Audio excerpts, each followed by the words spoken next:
오늘은 이제 이 말씀을 가지고 오늘 이제 부활 그 이후의 이야기 시리즈로 말씀을 나누는데, 오늘 말씀의 제목은 회복의 식탁을 베푸시는 분. 자, 오늘 말씀의 제목을 한번 따라해 볼까요? 시작. 회복의 식탁을 베푸시는 분. 우리 영어로도 한번 해볼까요? The one who prepares the table of restoration. 회복의 식탁을 베푸시는 분. 제가 이제 이 부활 그 이후의 이야기 시리즈를 다 같은 타이틀로 제목을 정하고 있어요. 뭐뭐 하시는 분, 우리 예수님이 어떤 분인지를 우리가 포커스를 하고 말씀을 나누는 거죠. 예, 오늘 이제 어머니 주일인데 어머니도 수고 많으셨습니다. 우리 어머니들 주님의 이름으로 축복하고, 또 오늘 우리 교회 창립 11주년 주일인데 그동안 우리 교회를 붙들어 주신 우리 주님과 하나님께 영광을 돌립니다. 우리가 부족하지만 연약하지만 앞으로 우리 가운데 역사하실 하나님을 기대하며 또 기도하며 함께 나갔으면 좋겠습니다.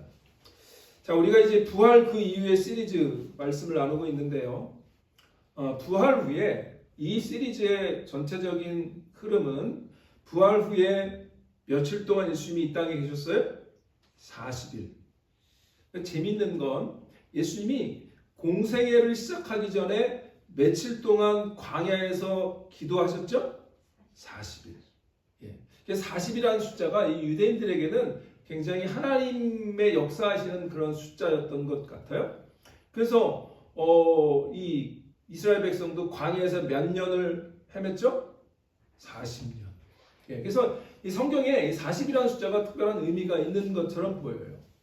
그런데 어쨌든 예수님께서 부활 후에 40일 동안 이 땅에 계시면서 제자들에게 자신의 모습을 보이셨어요. 또 오늘은 이게 요한이 얘기하는 것처럼 예수님이 세 번째 그들에게 나타낸 그런 말씀이라고 했지만, 사실은 우리가 지난번에 누가복음에서 읽었던 것들을 포함하면 네 번째일 거예요. 근데 이게 요한의 기록으로 세 번째라고 하는 걸 거예요. 근데 어쨌든 중요한 건 예수님이 40일 동안에 계속해서 주님의 제자들에게 찾아오셨다라는 거죠. 우리가 지난 두 번에 걸쳐서 예수님께서 나타나셨던 사건을 봤습니다. 그게 뭐냐면 엠마오로 가는 두 제자에게 찾아오셨던 이야기를 봤고요. 그 다음에 우리 지난주에는 뭐죠? 두려움 때문에 문을 걸어 잠그고 두려움에 떨고 있는 11제자. 그러니까 그 11제자에는 베드로가 있어요, 없어요? 있지요. 그러니까 그 11제자에게 나타나셨어요. 그리고 우리가 그 부분은 안 봤지만 그 다음에 이제 또 도마가 있을 때 그 찾아오신 또 사건이 있었어요. 그리고 오늘은 이제 지역이 어디냐면 예루살렘이 아니고 어디냐면 갈릴리인 거죠. 배경이 오늘은 이 예루살렘으로부터 북쪽으로 갈릴리 호숫가에 있는 갈릴리 지역으로 옮겨집니다. 자, 그런데 오늘 우리가 이제 본문은 어떻게 시작이 되냐면 우리 1절에 보면 그 후에 예수께서 디베랴 호수에서 또 제자들에게 자기를 나타내셨다, 이렇게 시작합니다. 그리고 이 갈릴리 호수에 베드로를 포함해서 7명의 제자들이 와서 무엇을 하고 있어요? 물고기를 잡고 있어요. 그런데 밤새도록 그물질을 했지만 한 마리도 못 잡은 실패의 이야기가 오늘의 이야기로 시작됩니다. 자, 오늘 우리가 그러면 한번 2000년 전으로 또 돌아가서 우리 여러분들 그런 한국에 그런 그 프로그램이 있었어요. 전지적 시점. 그게 뭐냐면 누군가가 막 이렇게 액티비티를 하는 걸 카메라로 이렇게 보면서 다른 그 사회자들이 그걸 모니터링하는 그런 프로그램이에요. 근데 우리가 한번 그 전지적인 시점에서 이 베드로를 이렇게 바라보고 있다고 한번 생각해 보세요. 자, 베드로가 갈릴리로 돌아왔어요. 그리고 다른 6명의 제자들과 함께 아, 나는 물고기 잡으러 갈 거야. 그랬더니 나머지 6명들도 그래? 그럼 우리도 같이 잡아. 그래가지고 물고기를 잡는 거예요. 그런데 밤새 동안 그물질을 했어요. 그런데 어떻게 됐어요? 한 마리도 못 잡은 그 모습을 우리가 전지적인 시점에서 베드로를 바라본다고 생각해 보세요. 자, 그럼 지금 여러분이 베드로를 바라보고 있는 거예요? 어떤 마음이 드세요? 아, 안 됐다. 저렇게 밤새 수고했는데 한 마리도 못 잡아. 그런데 좀 이상한 게 뭐냐면 베드로는 뭐예요? 몇십 년 동안 바닷가에서 뼈가 굵은 뭐가? 어부예요. 근데 그 정말 이 전문가적인 어부가 밤새 그물질을 했는데 한 마리도 못 잡았어요. 어떤 한편으로는 참 안 됐다 그런 생각이 들면서 아유 바보 아니야 이런 생각도 들고 참 운도 되게 없다 한 마리도 못 잡냐. 저는 이제 낚시를 잘 몰라요. 우리 전사님 낚시 좋아하시죠? 근데 낚시를 가서 아마 그런 생각을 했을지도 몰라요. 몇 시간을 낚시를 던졌는데 한 마리도 못 잡은 적 있죠? 예. 그러면 어때요? 허탈하잖아요. 허탈함이 있었을 거예요. 베드로는 굉장히 허탈함을 가지고. 그런데 자, 베드로의 또 하나 우리가 전제적 시점으로 물고기 잡는 것만 볼 게 아니라 베드로가 지금 어디에 와 있어요? 갈릴리. 그리고 뭘 하고 있어요? 고기를 잡고 있어요. 베드로를 예수님께서 뭐로 부르셨죠? 처음에 고기를 잡고 있을 때 내가 너희를 사람 낚는 어부로 만들겠다 그러셨죠. 근데 지금 다시 베드로를 뭐라고 있어요? 고기를 잡고 있어요. 자, 그러면 우리가 또 전지적인 시점에서 베드로를 생각해 보면 아, 얘 뭐 하고 있는 거야 지금? 이런 생각이 들어야지. 또 제자리로 돌아갔네. 예, 우리 이거는 뭐 그 속어지만 도루묵 이런 말 있죠. 도루묵이 된 거예요. 도루묵이. 예? 그런 느낌이잖아요. 그 보니까 보세요. 나는 물고기 잡으러 가더라. 그랬더니 또 제자들이 쭈삣쭈삣 또 하다가 같이 또 날아가서 물고기를 잡고 있는. 자, 그러면 우리가 또 전지적인 시점에서 베드로를 바라보면 어떤 마음이 드냐면 아유 저런 한심한 놈 이런 생각이 들 수도 있고 아니 그렇게 3년 동안 따라다녔는데 그래 또 다시 물고기 잡으러 가? 이런 생각이 들죠. 그래야 돼. 그런 마음이 들어요. 그런데 사실은 꼭 그렇게만 볼 수 없는 구절이 있어요. 그 구절이 뭐냐면 마태복음 28장 10절 한번. 자, 우리 한번 보게 돼요. 성경 볼까요?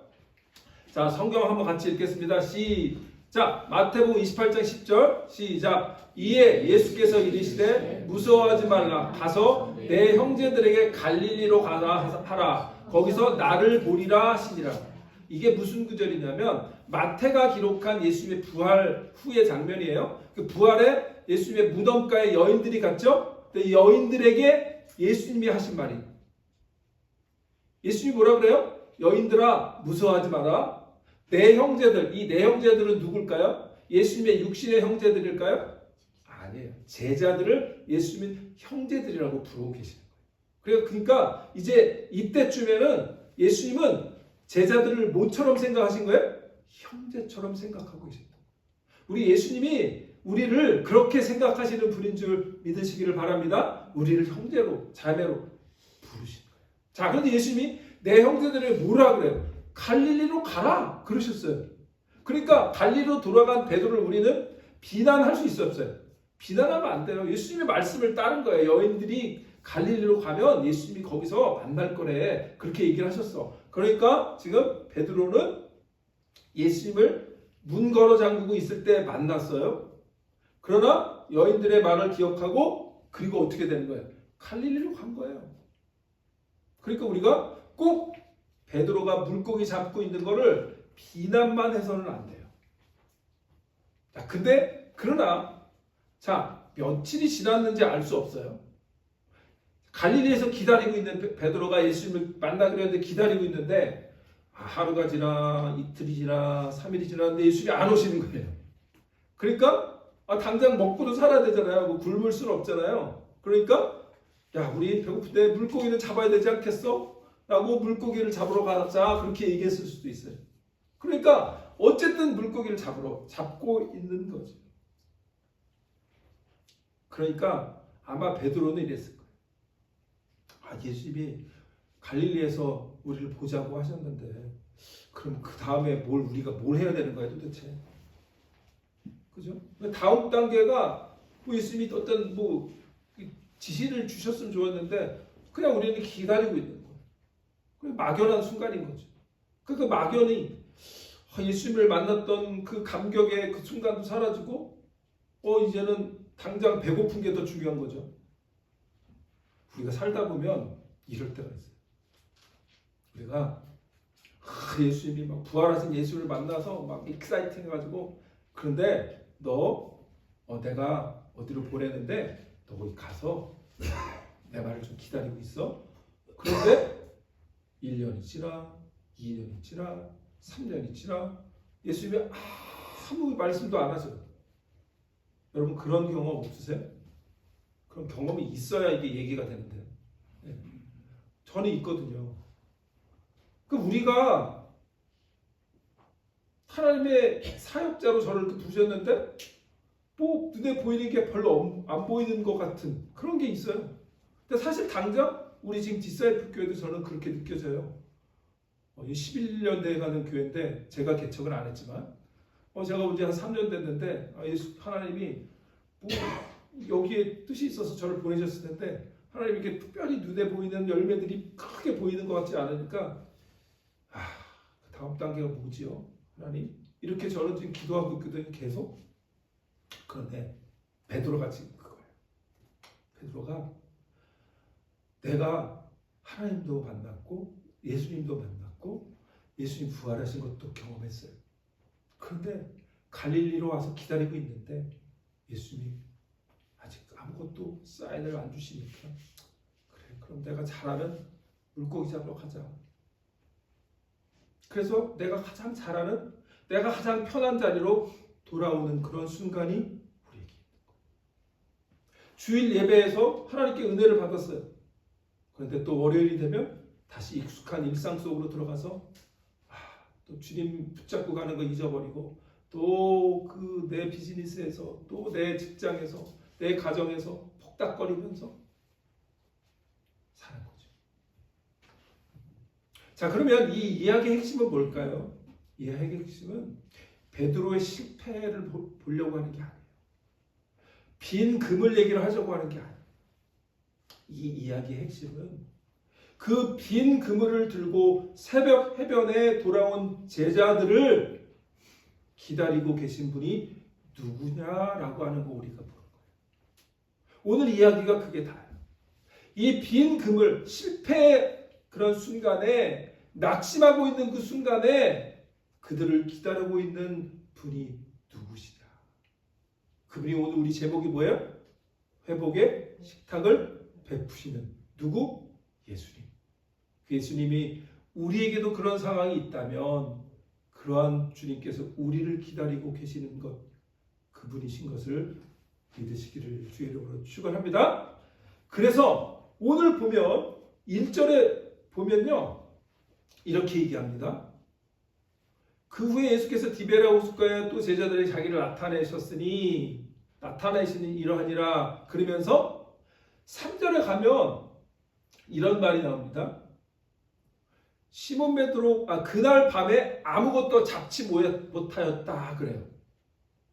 그런데 4절을 잘 보세요. 날이 새어갈 때에 예수께서 바닷가에 서서서나 제자들이 예수이신 줄 알지 못하더라. 그렇게 얘기하고 있어요. 그래서 우리가 오늘 첫 번째 기억해야 할 진리는 뭐냐면 첫 번째 이 말씀이에요. 우리 한번 오늘 첫 번째 타이틀을 읽어볼까요? 시작! 빈 그물의 밤 주님은 이미 거기 와 계십니다. 믿으십니까? 예. 빈 그물의 밤에 낙심하고 있는 이 베드로와 제자들에게 주님은 이미 거기 와서 서 계신다고 하는 사실. 오늘 다시 한번 3절에 보면 뭐라고 나와요? 그날 밤에 아무것도 잡지 못하였다. 아무것도 잡지 못하였다. 운이 없어서 그런 걸까요? 이것도 저는 하나님의 섭리 가운데 있다고 믿습니다. 그날 만약에 자기들이 밤새 했는데 막 배가 막 가라앉을 정도로 많이 잡혔다고 한번 상상해 보세요. 그러면 베드로에게 무슨 마음이 들었을까요? 그래, 나는 역시 물고기를 잡아야 되는 거야. 내 인생은 물고기 잡는 인생이야. 라고 생각했을까요? 안 생각했을까요? 그렇죠. 그러니까 하나님의 섭리를 우리는 잘 바라볼 줄 알아요.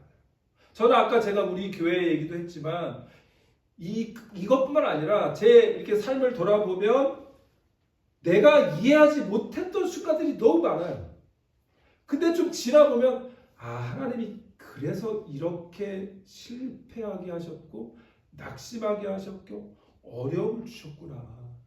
만약에 내가 그때에 이렇게도 잘 됐고 이렇게도 성공했고 이렇게도 열매가 있었으면 내 마음대로 생각하고 했겠구나 라는 때가 있어요. 베드로는 지금 아무것도 못 잡은 게 하나님의 오히려 은혜고 섭리인 거예요. 왜? 그래서 그 빈 그늘의 순간에 주님이 역사하는 순간이 된 거예요. 믿으시기 바랍니다. 예. 그래서 이 베드로에게 지금 하나님은 예수님은 아무것도 못 잡도록 하시는 거예요. 이 실패의 장면은 그런데 우리가 뭐와 함께 봐야 되냐면 요한복음 15장 5절에 예수님이 뭐라고 얘기하셨냐면 요한복음 15장 5절 한번 같이 따라해봅니다. 시작. 나는 포도나무요 너희는 가지라. 그가 내 안에 내가 그 안에 거하면 사람이 열매를 많이 맺나니 나를 떠나서는 너희가 아무것도 할 수 없습니다. 저 볼드체로 한 거만 다시 한번 읽어볼까요? 시작. 나를 떠나서는 너희가 아무것도 할 수 없음이라. 믿으십니까? 주님을 떠나서 아무것도 할 수 없음을 베드로에게 예수님은 깨닫게 하시는 거예요. 근데 여기 아무것도라고 하는 말이 헬라어로는요 오우덴이라는 말인데요. 그 말은 우리말로 하면 전무하다라는 거예요. 영어로 말하면 totally nothing. 아무것도 없다는 거예요. 아까 말씀드린 것처럼 그들은 갈릴리 바닷가에서 뼈가 굵은 어부예요. 그런데 이 전문가 어부들에게 밤새 한 마리도 못 잡는 이 장면은 그야말로 그들에게 주님이 없으면 아무것도 할 수 없어요. 왜? 이게 여러분 기억해야 될 게 뭐냐면 잘 생각하세요. 내가 예수님을 믿기 전이나 또는 예수님을 깊이 경험하기 전에는 내 맘대로 했을 때 잘 돼요. 그러니까 내가 예수를 내가 하나님만 의지하고 삽니다라고 하는 어떤 그런 결단을 하기 전에는요, 내 맘대로 해도 잘 돼요. 그런데 내가 하나님을 믿고 예수 그리스도를 만나고 그리고 내가 온전히 주님만을 믿습니다라고 하잖아요.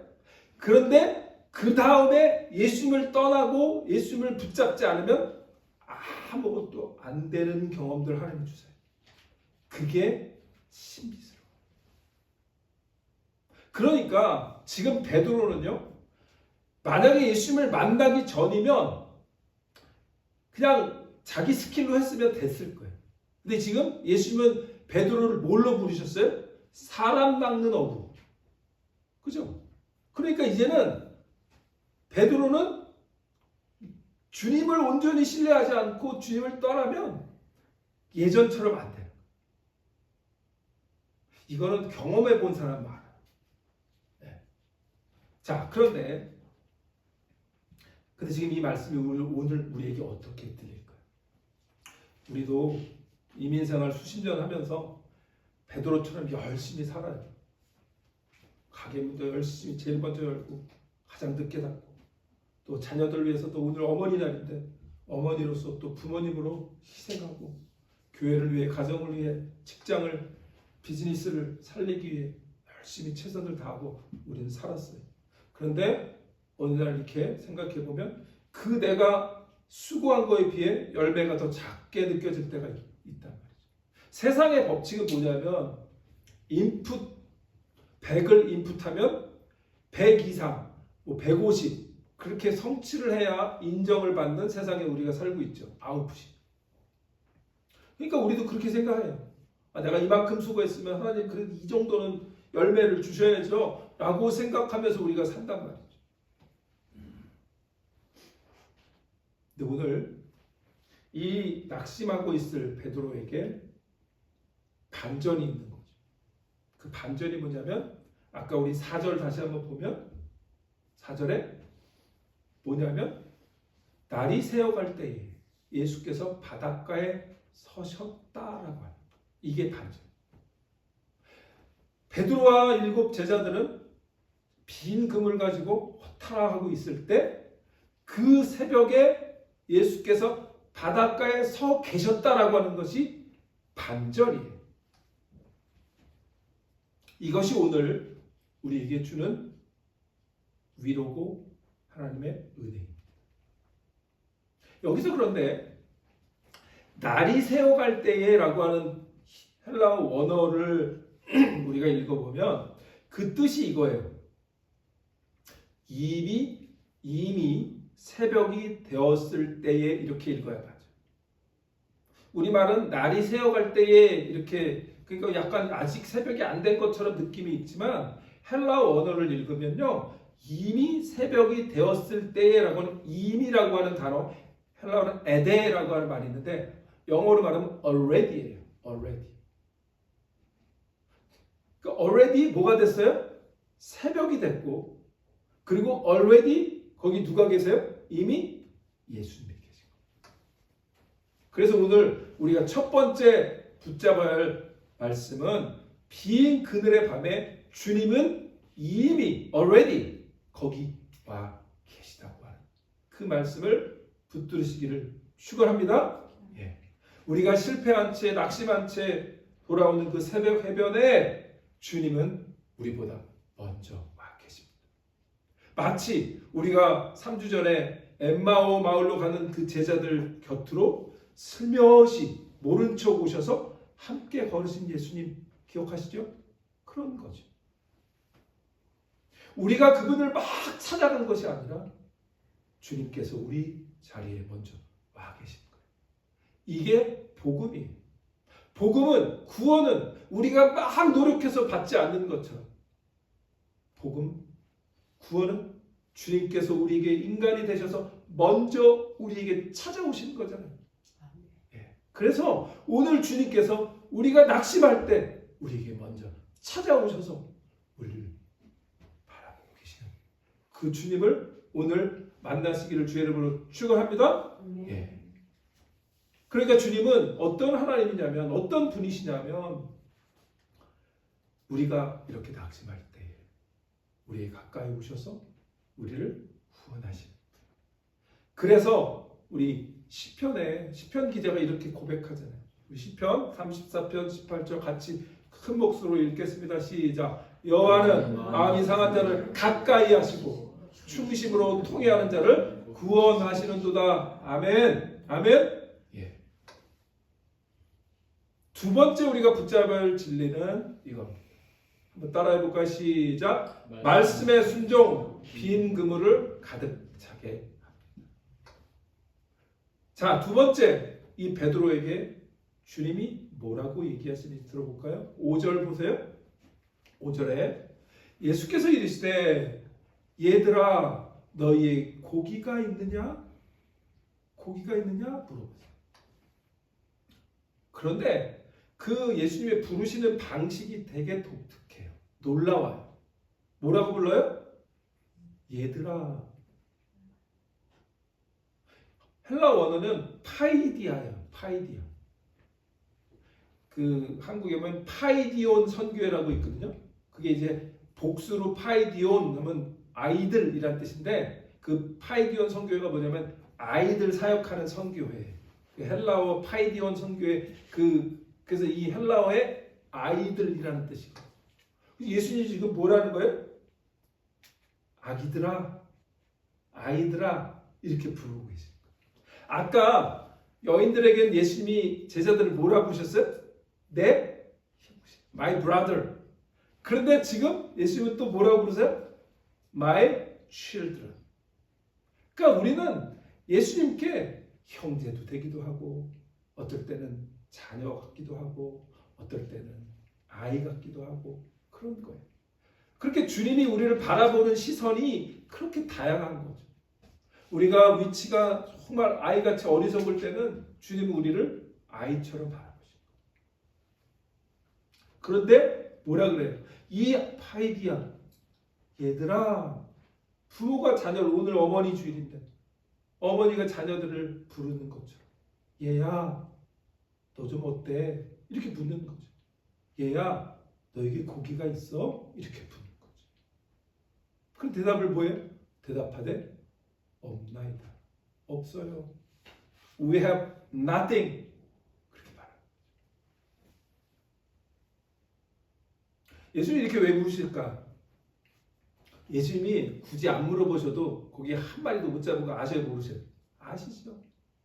근데 예수님은 굳이 물어보시죠. 왜 그러실까요?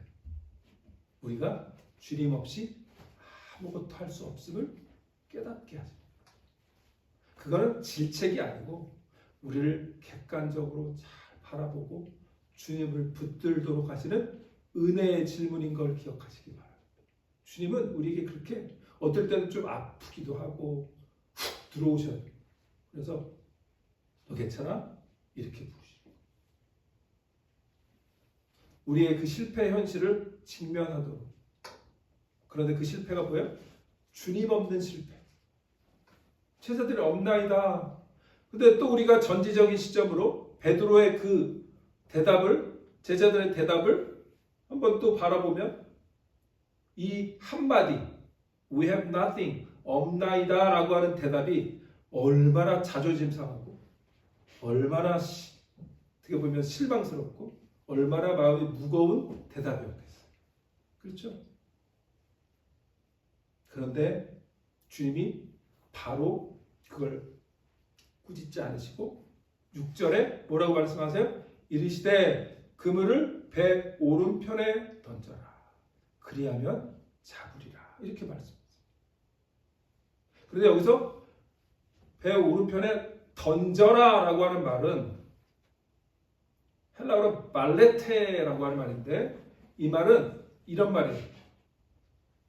오른쪽으로 한번 던져보면 어때? 이런 말이 아니에요. 이런 말이 아니고 결단하고 던지라는 강한 명령이에요. strong command예요. 네가 마음에 결단하고 던져야 돼 라고 하는 명령이에요.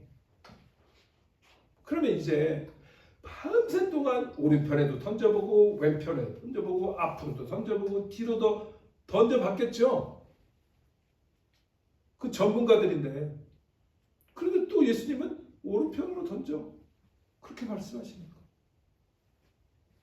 아니 방향이 무슨 방향이겠어요? 배가 계속 도는데 그럼 이 고기가 오른편만 있고 왼편은 없을까요? 그거 아니죠. 예수님은 이해 못할 명령을 하시는 거죠. 오른편으로 던져. 이거 뭘까요? 우리가 신앙생활하다 보면 정말 이해 못할 일들이 많이 벌어지죠.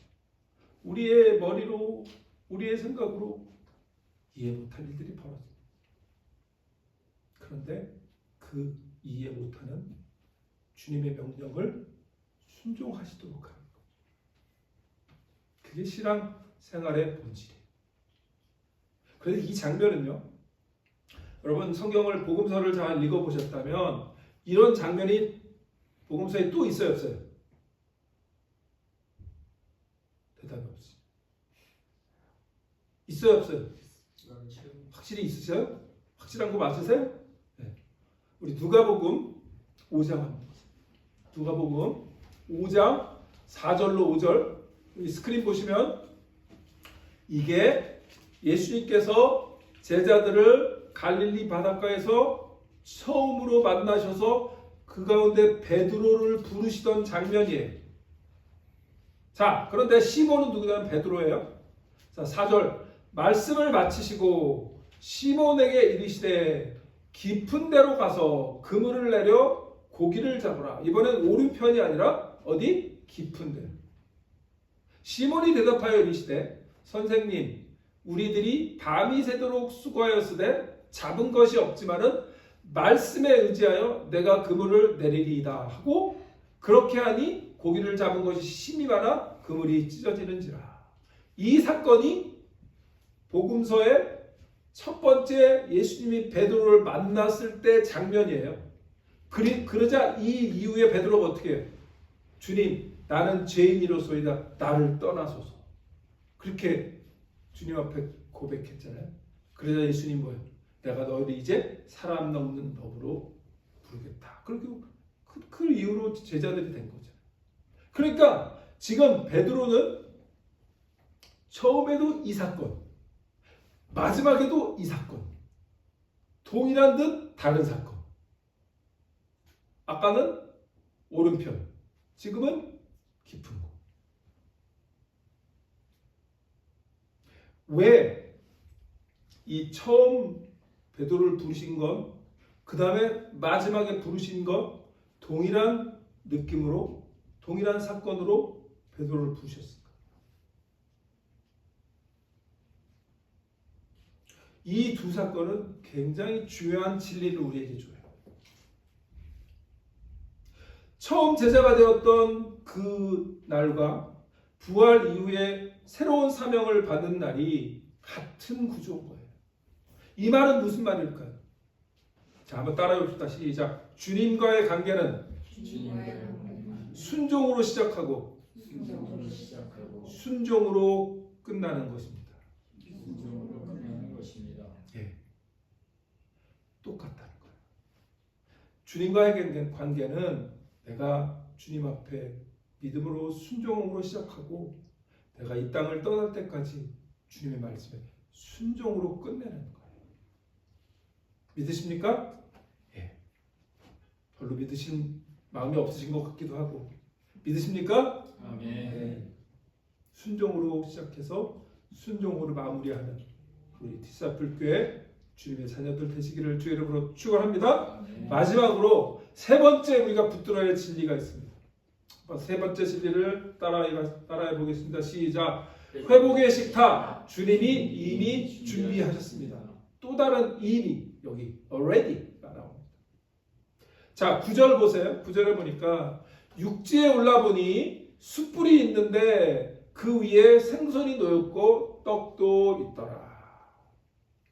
제자들이 이제 빈 그물을 가지고 허탈한 마음으로 해변에 발을 내딛었는데 그 순간에 제자들이 깜짝 놀란 장면이 펼쳐지고 있는 거죠.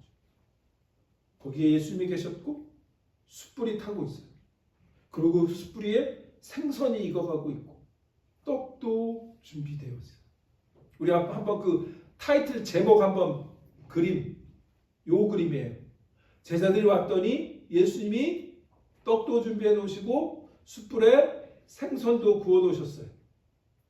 그 제자들이 이게 뭐지? 이렇게 놀라는 그런 순간이죠. 왜 이 장면이 우리에게 위로가 될까요? 제자들이 빈배로 해변에 들어오는 동안 주님은 숯불을 피우고 계셨고요.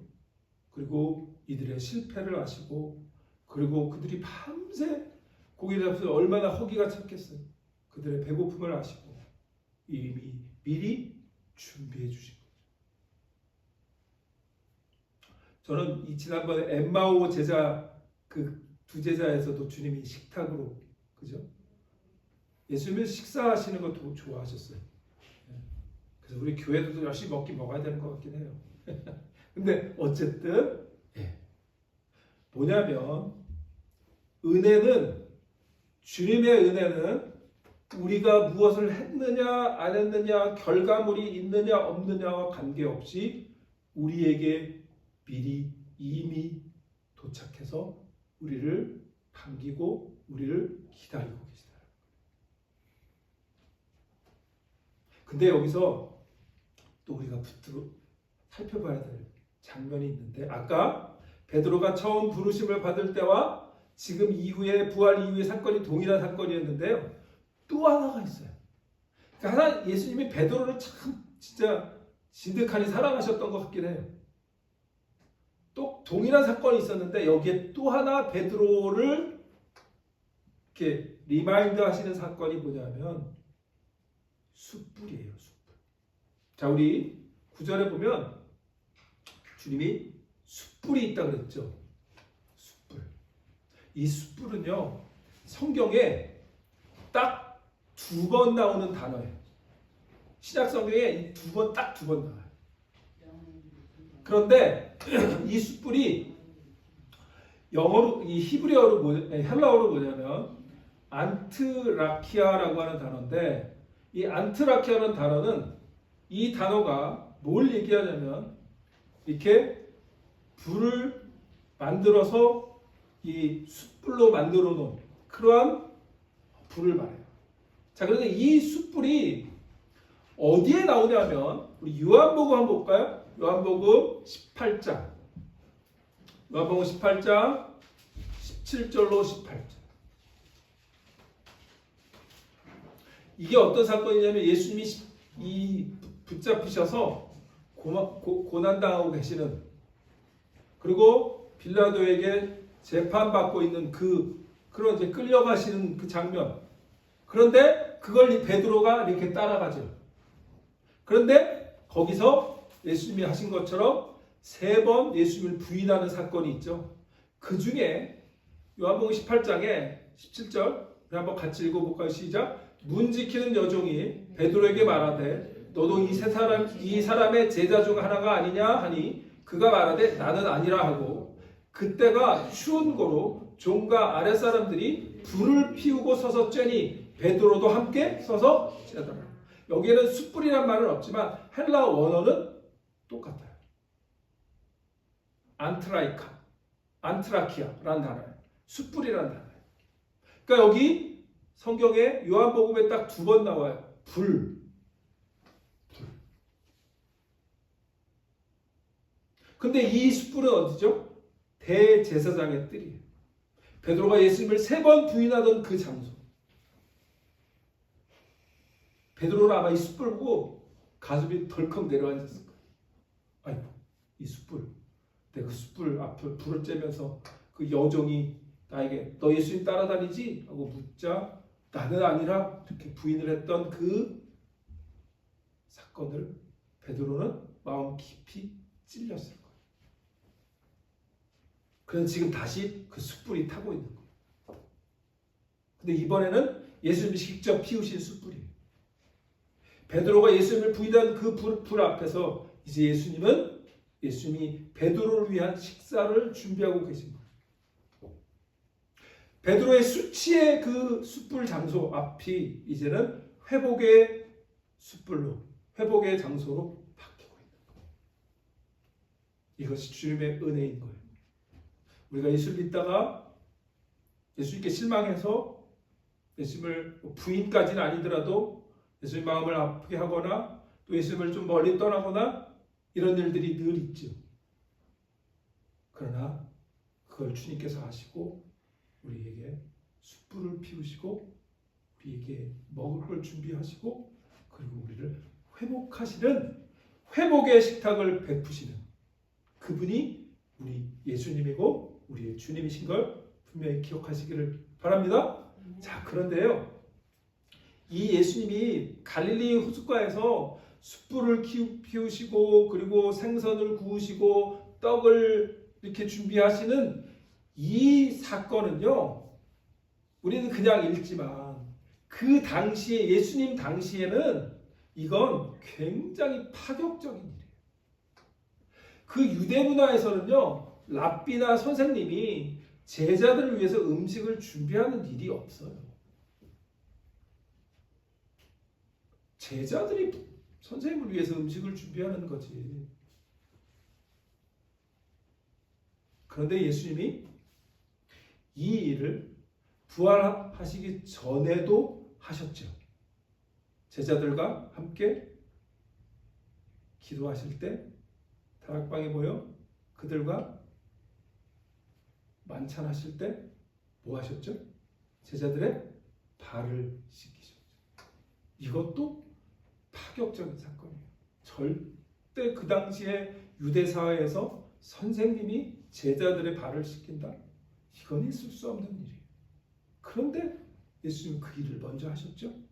예수님은 십자가에 죽으시기 전이나 그리고 부활하신 이후나 같은 동일한 섬기시는, 우리를 섬기기 위해서 오신 그런 주님이신 것을 기억하시기를 바랍니다. 아멘. 자, 그런데 우리 아까 다시 9절, 10절로 돌아가 보면 10절에 보세요. 자, 9절에 보면 숯불도 있고요, 생선도 있고요, 떡이 있어요.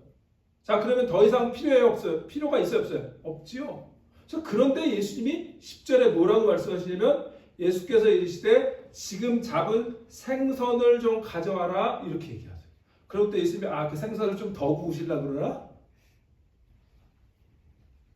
어떻게 생각하세요, 여러분? 예수님은 두 가지를 말씀하시는 것 같아요. 하나는 그들이 잡은 생선이 얼마나 풍성한지를 보여주시는 거죠. 아까 뭐예요? 나를 떠나서는 너희가 아무것도 할 수 없어. You will have nothing without me. 그거를 얘기하셨다면 이번에는 네가 나와 함께 할 때, 그리고 내가 오른편으로 든지라고 하는 이해가 되지 않는 말에 순종했을 때 이렇게 풍성함을 얻을 수 있어 라고 하신 거를 눈으로 보여주기를 원하셨을 거예요. 그리고 또 하나는 뭐냐면 이 생선을 가지고 오라는 말은 생선이 더 이상 필요 없어요. 그럼에도 불구하고 갖고 오라고 하신 건 주님은 우리와 함께 일하시기를 원하시는 거죠. 왜? 주님 우리에게 먼저 베드로를 부르실 때부터 내가 너희를 사람 낚는 어부가 되게 하겠다라고 말씀하셨잖아요. 그러니까 이제 주님은 그렇게 너희들이 잡은 생선도 우리 같이 와서 또 먹자, 그것도 굽자 말씀하시는 거죠. 그리고 그것을 함께 축하하고 셀레브레이트하고, 그리고 12절에 보면 예수님이 뭐라고 얘기하시냐면 예수께서 이르시되 와서 조반을 먹으라 이렇게 말씀하시죠. 초청하시는 거죠. 아침을 같이 먹자. 예수님은 이렇게 우리에게 회복의 식탁을 차려놓고 베푸시고 우리를 함께 먹자라고 초청하시는 분인 거예요. 그래서 우리가 기억해야 될 오늘 세 가지 말씀이 있다면 뭐냐면 이겁니다. 첫 번째, 우리가 실패한 밤을 보낼 때 주님은 그 실패 해변에 이미 와 계신다는 거예요. 우리가 그분을 알아보지 못하는 순간일지라도 주님의 시선은 우리를 향해 계신 거예요. 빈 그물을 들고 오는 새벽에도 주님은 얘들아 이렇게 따뜻하게 우리를 부르고 계십니다. 두 번째 우리가 기억해야 될 진리는 이해보다는 순종이 먼저라는 거예요. 오른편으로 던지든 왼편으로 던지든 주님이 말씀하시면 내가 말씀에 의지하여 그물을 내리리이다 라고 베드로가 처음 만났을 때 얘기했던 것처럼 너의 순종이 그때도 있었고 지금도 그 순종을 하는지 한번 보자. 예수님 처음 만났을 때 그렇게 순종을 잘하더니 지금은 조금 안다고 순종을 잘 안 하나? 이렇게 말씀하는 그런 사람이 되지 않도록 우리가 이해가 되지 않아도 주님의 말씀에 순종하는 것이 먼저다. 그리고 마지막으로 회복의 식탁, 우리를 완전히 회복하시는 그 식탁은 우리가 오기 전에 이미 준비되어 있다라고 하는 겁니다. 하나님의 은혜는 우리의 자격이나 우리의 결과물이나 우리의 어떤 공로 그런 것들 때문에 주시는 것이 아니라 우리가 어떠한 부족한 자리일지라도 주님은 우리를 위해 숯불을 피우고 음식을 준비하시고 우리를 먹이시기를 원하시는 그런 그런 은혜의 주님이신 것을 기억하시기를 바랍니다. 이제 오늘 우리 교회 11주년 기념이기도 하고 또 우리 오늘 어머니 주일인데 우리 모든 우리 어머니들에게 주님께서 이런 은혜, 놀라운 은혜, 베드로에게 함께 하셨던 그 은혜가 함께 하시길 원하고 또 우리 디사이플 교회에도 그러한 은혜가 함께하는 그러한 앞으로의 여정이 되기를 주님 이름으로 축복하고 함께 우리 기도하고 나아가는 그런 여러분이 되시기를 주의 이름으로 부탁을 드립니다. 기도하겠습니다.